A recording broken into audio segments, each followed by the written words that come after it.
এই জন্য বাংলায় একটা প্রবাদ রয়েছে, অন্য কেউ যদি ছুরি দিয়ে আঘাত করতে আসে, হাত দিয়ে সেটা বারণ করা যায়, কিন্তু নিজের হাতের ছুরি যদি কেউ নিজের পেটে দিতে চায়, বারণ করার হাত উঠাবে। এই শব্দটা বলার উদ্দেশ্য হলো, আমরা সকলেই জানি কোনটা ভালো আর কোনটা মন্দ। যদি ভালোটাকে ভালো হিসেবে আঁকড়ে ধরতে না পারি, ভালোটাকে যদি ভালো হিসেবে চিনে বুঝে আমলে পরিণত না করতে পারি, মন্দটাকে ছাড়বো তো দূরের কথা, মন্দ কখনো ভুলে যাবে না। মন্দ কেমন জিনিস? ধান ক্ষেত অথবা যে কোনো গাছ যদি কেউ বপন করে, সেই গাছটাকে শক্তিশালী বানার জন্য, গাছের পুষ্টি ফিরে দেওয়ার জন্য সার, বিষ, কীটনাশক সব ব্যবহার করে, যেমন গাছটা যেন সুন্দর হয়। যারা ধান ক্ষেত করে তারা আরো বেশি ভালো বুঝবে। প্রথমে যখন জমিটাকে চাষবাস করার পরে ধান যখন বপন করা হয়, কীটনাশকের সব ব্যবহার করত,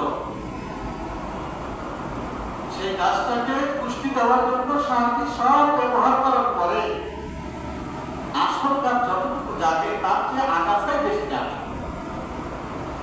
কিন্তু কোন কৃষক চায় না যে আগাছা যেন আগাছা মুক্ত ফসল বানাইতে, কিন্তু সর্বক্ষণে আগাছাই ফসলের চেয়ে উঁচু হয়ে যায়।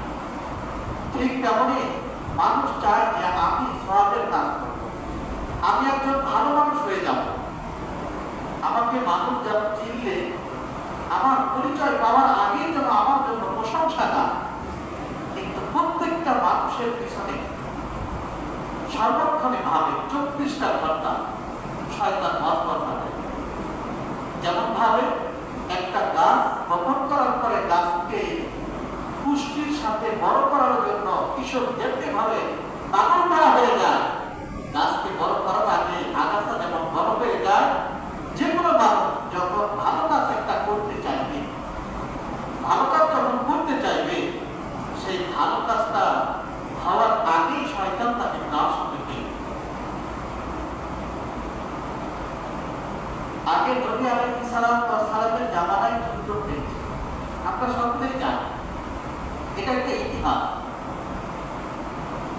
যেটা ডিকশনারিতে খুঁজলে পাওয়া যায়। তো যুদ্ধের ময়দানে যারা যাতেন, নবীর সঙ্গে যারা যুদ্ধে গিয়েছেন, যখন জীবন চলে গিয়েছে তখন সে শহীদের মর্যাদা